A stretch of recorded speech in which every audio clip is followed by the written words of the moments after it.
Voalohany indrindra aloha dia zava-dehibe loatra ho an'ny vahoaka malagasy iray manontolo ny fankalazana an'izany hoe Repoblika faha-efatra.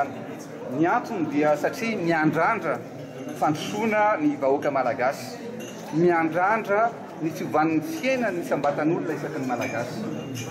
Fa ohatran'ny somary tohana ary gaga ny tena ankehitriny rehefa hoe na dia izany fankalazana izany ary dia natao andro tsy esana, andro hoentina ankalazana an'izany hoe fanovana fototra tiana najoro teto amin'ny firenena.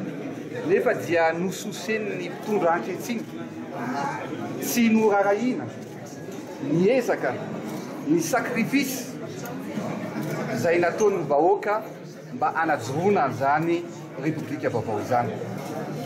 Sariko miteny sy milaza fa diso fanantenana tanteraka ny vahoaka malagasy ankehitriny. Malahelo ny vahoaka malagasy, ranomaso, alahelo, izany no iainana ankehitriny. Ka eto dia mahafinaritra anany mahita satria na tsy mitovy ny fomba fijery, na tsy mitovy ny foto-kevitra, dia mila mifandray tanana, mila mifammetanana mba hoentina hanavotana an'ity firenena ity.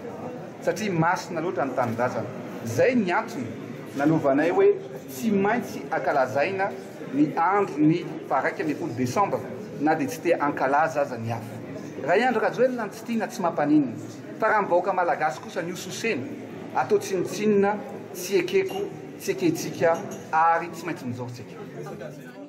Mikasika ny fampihavanam-pirenena, tsy misy fampihavanam-pirenena vita sy afaka atao raha fampihavanam-pirenena ao anatin'ny fiatsarambelatsihy. Rehefa tsy madio fo, rehefa tsy madio saina, rehefa tsy tia tanindrazana ny olona te hanao an'izany fampihavanam-pirenena izany, dia zava-poana izany fampihavanam-pirenena izany. Ny antso ataoko ny rehetra, indrindra nisorako amin'ireo izay tonga nanotrona amin'ireo fanasana androany dia tsotra.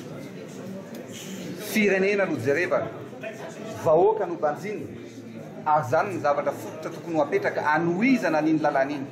Izay mieritreritra hoe any ariny iny lalàn'iny, diso tanteraka izy.